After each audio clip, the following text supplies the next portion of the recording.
بسم الله الرحمن الرحيم. الحمد لله رب العالمين وبه نستعين وصلى الله وسلم على سيد الأنبياء والمرسلين وعلى آله وأصحابه أجمعين ومن تبعهم بإحسان إلى يوم الدين. أما بعد.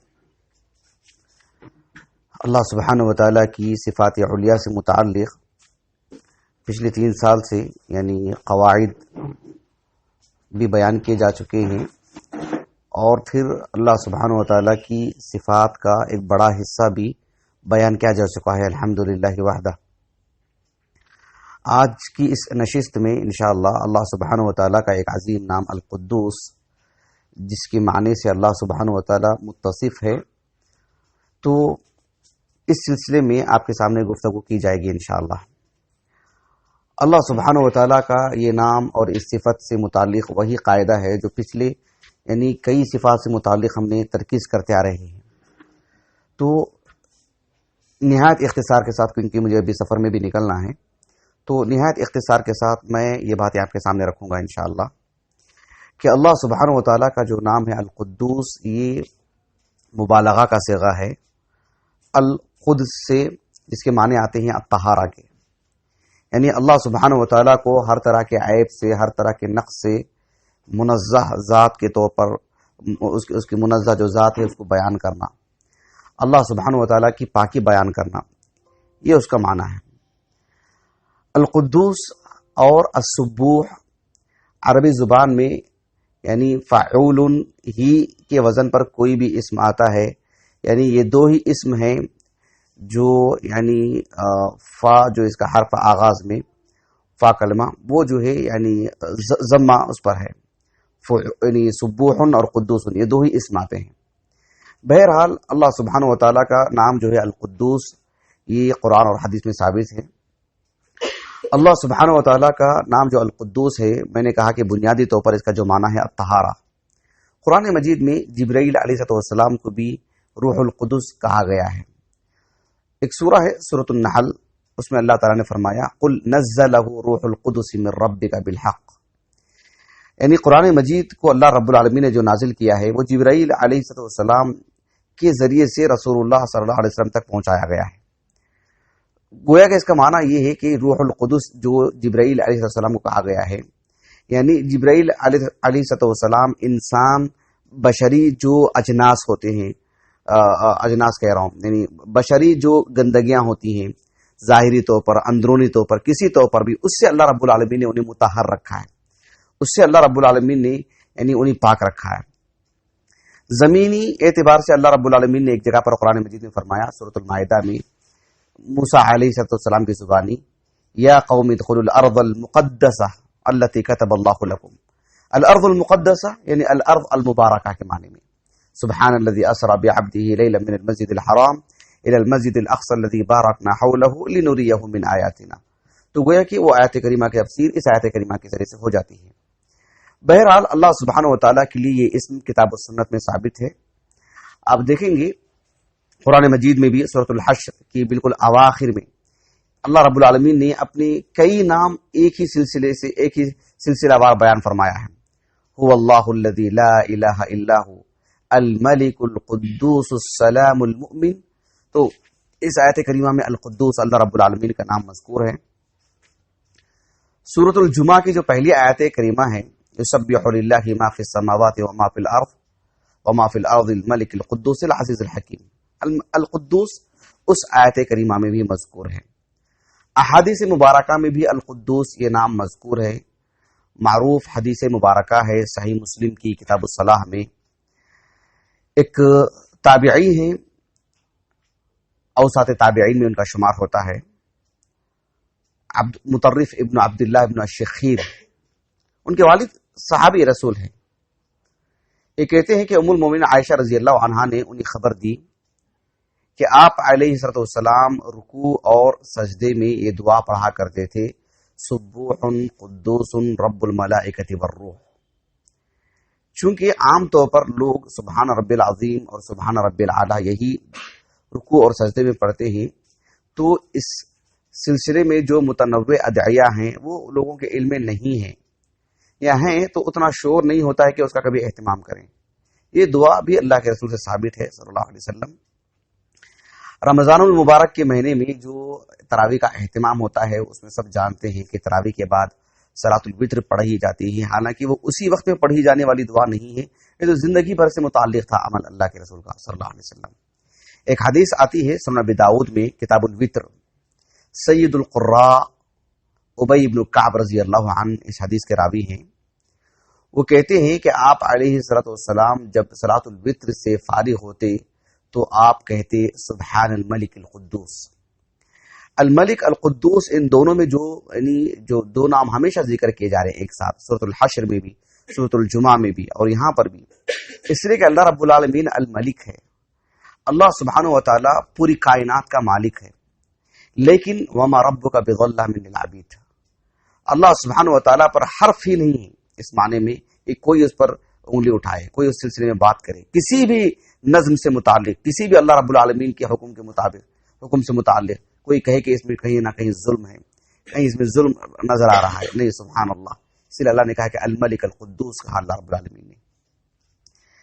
اس نام کو پڑھنے کے بعد کہ اللہ سبحانہ و تعالیٰ کا یہ جو عظیم نام ہے القدوس، پڑھنے کے بعد ہماری زندگی میں اس کا اثر کیسے ہونا چاہیے، تعبد زندگی جو بندگی ہے اس میں کیسے اس کا اثر نمایاں ہونا چاہیے۔ ایک جھلک ہمیں ملتی ہے ملائکہ کے عمل سے۔ اللہ رب العالمین نے سورۃ البقرہ میں بیان فرمایا کہ نحن نسبح بحمدک ونقدس لک، نحن نسبح بحمدک ونقدس لک، اس کے اندر دو معنی آتے ہیں، دونوں معنی اہل علم نے بیان کی ہیں اور اس کی وسعت میں دونوں معنی آتے ہیں۔ ایک معنی یہ ہے کہ اللہ سبحانہ و تعالیٰ کی تسبیح بیان کی جائے، اللہ کی ذات وہ ہے جس کی تسبیح بیان کی جائے، جس کی پاکی بیان کی جائے، جسے ہر طرح سے بے عیب اس کا ہونا اس کا بیان کیا جائے۔ اور دوسرا یہ کہ نحن نسبح بحمدک ونقدس لک کا ایک معنی یہ ہے، جیسے کہ شیخ عبد الرحمن بن ناصر السعدی حفظ رحمہ اللہ اپنی تفسیر میں بیان کی ہے، بہت عمدہ معنی انہوں نے بیان کیا اس سلسلے میں۔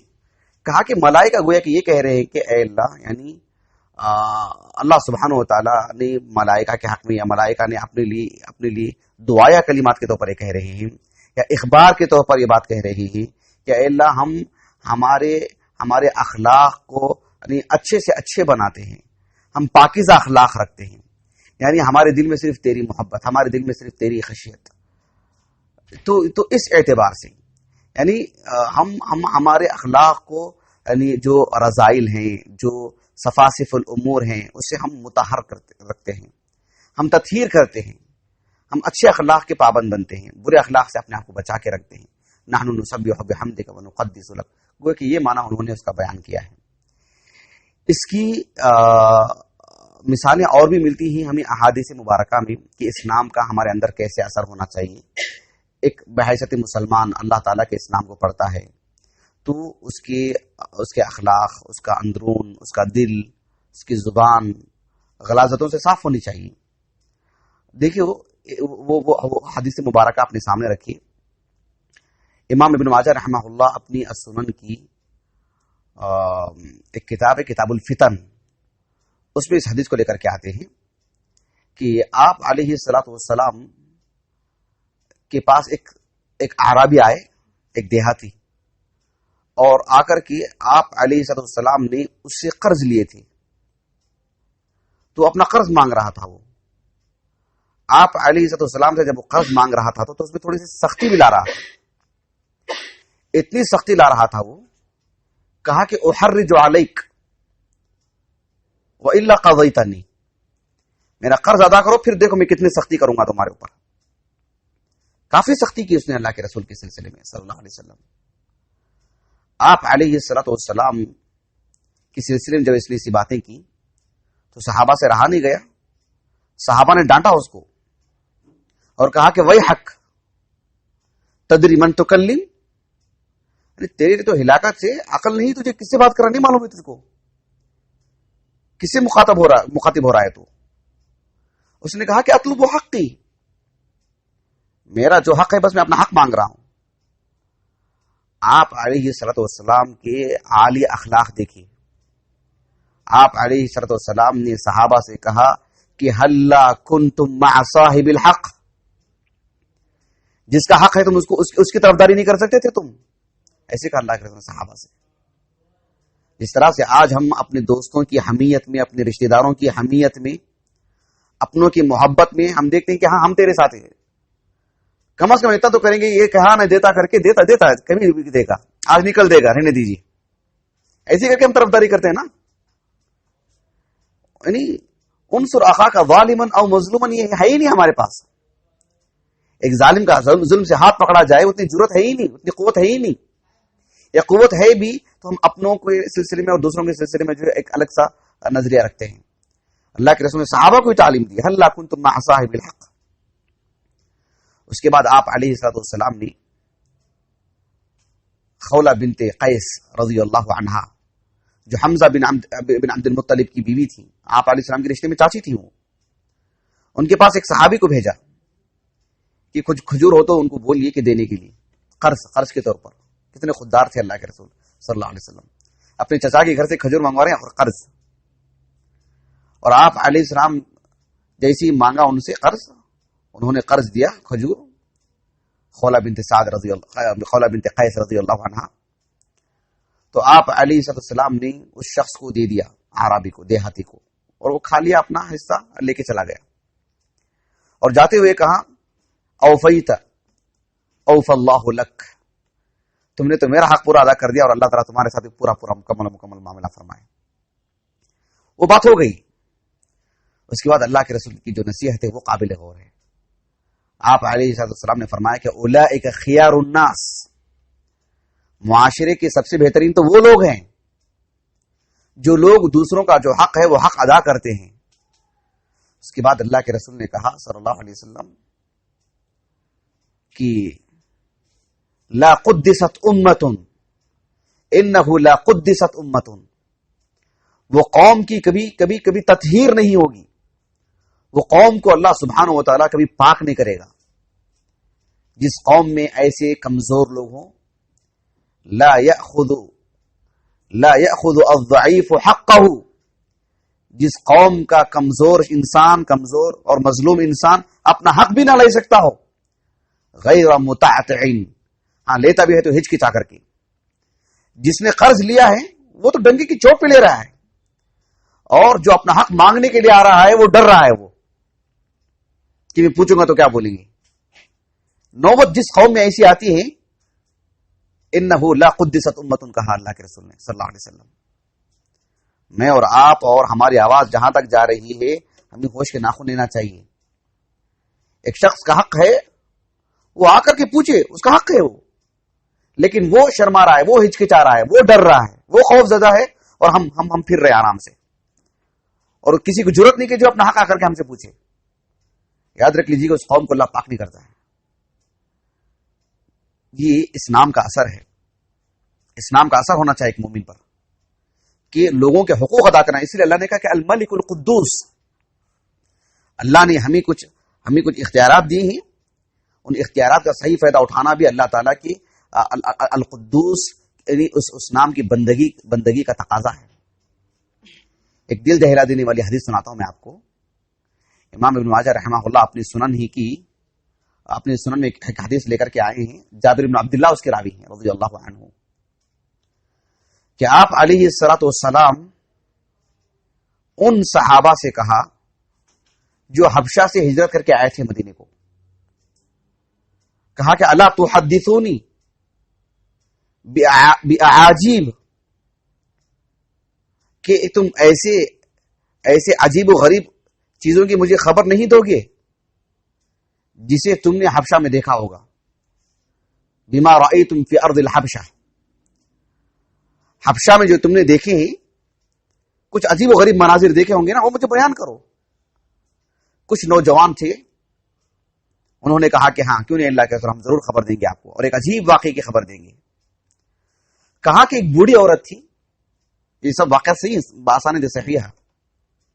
کہا کہ ایک بوڑھی عورت تھی، وہ پانی کا مٹکا تھا اس کے سر پر اور لے کے جا رہی تھی وہ، اور دونوں ہاتھوں سے پکڑی ہوئی تھی وہ کہ وہ پانی کا جو مٹکا کہیں گر نہ جائے. کچھ اوباش قسم کے نوجوان بچے تھے، بدمعاش قسم کے، وہ آئے اور آ کر کے اس بوڑھی عورت کے دونوں ہاتھوں کے ساتھ دھکا دے دیے، پانی بھی گرا اور وہ بھی گر گئی. اس کے بعد کیا ہوا، وہ بوڑھی خاتون اٹھی، اور اٹھ کر کے کہا کہ تم جان لو گے کہ کل تمہارے ساتھ کیا ہونے والا ہے. تم نے میرے ساتھ جو معاملہ کیا ہے، میرے ساتھ جو ظلم کیا ہے، اللہ سبحانہ و تعالیٰ کل تمہیں خبر دے دے گا کہ تمہارے ساتھ کیا ہونے والا ہے. کہا کہ اذا وضع اللہ الکرسی وجمع الاولین والآخرین، جس دن اللہ رب العالمین کرسی کو قائم فرمائے گا اور فیصلہ کرنے کے لیے بیٹھے گا، تو اللہ سبحانہ و تعالی سبوں کو جمع کرے گا، اس میں مجھے بھی اور تم کو بھی جمع کرے گا. اور یاد کرو اس دن کو، اذا تکلمت الایادی والارجل بما یکسبون، تمہارے یہ ہاتھ پیر بھی گفتگو کریں گے اس دن. وتعلم امری وامرک، کہا کہ تمہارا معاملہ اور میرا معاملہ تم اچھی طرح جان لو گے کل کے دن. یہ ایک دل دہلا دینے والی بات تھی جو اس بوڑھی نے کہا تھا ان نوجوانوں کو. جیسے اس خبر کو سنے اللہ کے رسول نے صلی اللہ علیہ وسلم، تو آپ نے فرمایا کہ صدقت صدقت، اس عورت نے واقعتاً سچ کہا. آپ علیہ السلام نے فرمایا کہ وَكَيْفَ يُقَدِّسُ اللَّهُ أُمَّةً، اللہ تعالیٰ اس قوم کو کیسے پاک کرے گا جس قوم میں جو کمزور لوگ ہیں وہ کمزور ہی ہیں، وہ اپنا حق تک نہیں لے پا رہے ہیں، اور جو جن کے پاس ان کے حقوق رکھے ہوئے ہیں وہ جانے کے لیے ہچکچاتے ہیں، ڈرتے ہیں. کہا کہ اللہ تعالیٰ ایسی قوم کو کیسے پاک کرے گا. ہم دیکھتے ہیں معاشرے میں کہ کئی لوگ کمپنیوں میں کام کرتے ہیں، چھوٹے موٹے دکانوں میں کام کرتے ہیں، کبھی کبھار تو 10-15 سال کے درمیان کے بچے کام کرتے ہیں. معاشرے کے غریب لوگ چھوٹے موٹے کام کے لیے بھی کسی دکان کو چلے جاتے ہیں، کئی اداروں میں صاف صفائی کے لیے چلے جاتے ہیں، لیکن بھیک نہیں مانگ رہے. وہ خوددار ہیں، کچھ تو کر رہے ہیں. ان کی اپنی ایک عزت ہے، ان کا اپنا ایک احترام ہے. ان کے حقوق پوچھنے کا، ہماری آنکھ میں آنکھ ڈال کے پوچھنے کا پورا حق ہے ان کو. اس لیے وہ ہم سے قرض لینے کے لیے نہیں آ رہے ہیں. انہوں نے ایک مہینے کی محنت کی ہے، ایک مہینے کی اس کی مزدوری لینے کے لیے آ رہے ہیں. ان کا حق ان کو دے دینا چاہیے. ان کو دبا کر کے رکھنا، ان کو ڈرا دھمکا کے رکھنا، یا پھر جو ہے کسی نے کسی سے قرض لے لیا ہو تو قرض دینے والا وہ جو ہے لوگوں مطلب ایسے لوگوں کو تیار کر کے رکھے کہ جو ہے مطلب انہیں ڈرا دھمکا کر کے رکھے. اللہ سبحانہ و تعالیٰ کے ہاں یہ سخت قسم کے ظالم لوگ ہیں. اللہ ہماری حفاظت فرمائے. اور اللہ سبحانہ و تعالیٰ کے القدوس اس اسم کا تقاضا یہ بھی ہے کہ بحیثیت ایک مسلمان، ایک مومن، ہماری زبان صاف ہو. زبان دو اعتبار سے صاف ہو. ایک اس اعتبار سے ہماری زبان میں گالی گلوچ نہ ہو، بات بات میں گالی گلوچ پہ اتراتے ہوں، یا گالی گلوچ پہ اتر نہیں آتے ہیں، شرافت سے گفتگو کرتے ہیں لیکن کسی کی دل آزاری کرتے ہیں، تانا دیتے ہیں، لطیف پیرائے میں ایسی گفتگو کرتے ہیں کہ کوئی آدمی اندر اندر سے رولے. اس سے بھی ہماری زبان کو صاف رکھنا چاہیے. اس لیے کہ جس کی زبان چلتی ہے، جس کی زبان تیز ہے، وہ جلدی حاوی ہو سکتا ہے. اللہ نے اسے ایک قوت عطا کی ہے، قوت گویائی. اللہ تعالیٰ الملک القدوس ہے، تو اس کا تقاضا یہی ہے کہ اللہ نے جس ہنر میں، جس خوبی میں ہمیں ممتاز رکھا ہے، ہم اس کو لے کر کے کسی برتری کا احساس جتائیں. یہ القدوس کا تقاضا نہیں ہے. اللہ سبحانہ و تعالیٰ نے ہمیں جو صلاحیت عطا کی ہیں وہ ہماری اپنی آخرت سنوارنے کے لیے، حتی المقدور دوسروں کی آخرت سنوارنے کے لیے، اور ان سب سے بڑھ کر کے اللہ تعالیٰ کی عظمت کی بریائی کو بیان کرنے کے لیے اللہ نے عطا کی ہیں. اللہ تعالیٰ سے دعا ہے کہ اللہ تعالیٰ ہم اس عظیم نام کو جو پڑھے ہیں اس کا اثر اللہ تعالیٰ ہماری زندگی میں عطا فرمائے. سبحانک اللہم و بحمدک، اشہد ان لا الہ الا انت، استغفرک و اتوب الیک.